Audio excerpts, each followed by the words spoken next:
మళ్ళీ ఆ రోజు చేసే డ్యూటీ చేసేటోళ్ళకి పండగనే దొరికిన కథం పట్టిస్తారు పైసలు అంటే కేసులు రాస్తారు అనుకున్నారా ఇది వెనక నుంచి దియని ఇలా పెట్టుకుంటారు అంతే.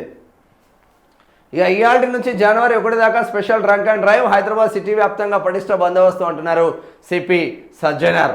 మంచిగానే ఉన్నది సార్ మీరు ఒక పక్క వైన్సులు పెంచురి ఇంకో పక్కనేమో జోరు ఉన్నది పో మీకు. అయ్యో కలకలాడుతుంది ఇట్లా ఫోటోలతో ఇలా కలకలాడుతుంది. నాకేమో బూతులు వస్తున్నాయి.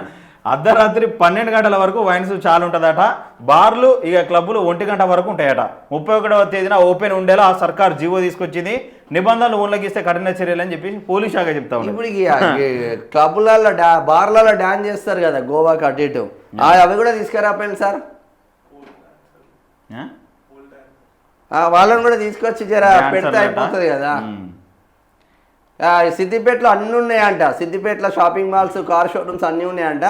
ఒక పబ్బు లేదంట. వాళ్ళు హరీష్ రావుని అడిగాను కార్యకర్తలు మొన్న పెట్టిమనా సార్ మన దగ్గర అన్నీ ఉన్నాయి సార్, పబ్బు పెట్టండి సార్. పబ్బు కోసం నేను హైదరాబాద్ దాకా పోతున్నా సార్, మళ్ళీ తాగొచ్చేటప్పుడు డ్రంక్ అండ్ డ్రైవ్లో మళ్ళీ దొరుకుతున్నా సార్ అంటున్నారు కార్యకర్తలు. హరీష్ అన్న జరగదు చూడే పబ్బు పెట్టకూడదు, నువ్వే పెట్టు. ఇక నువ్వు పెట్టినావంటే పర్మిషన్ కూడా అవసరం లేదట. అంతే.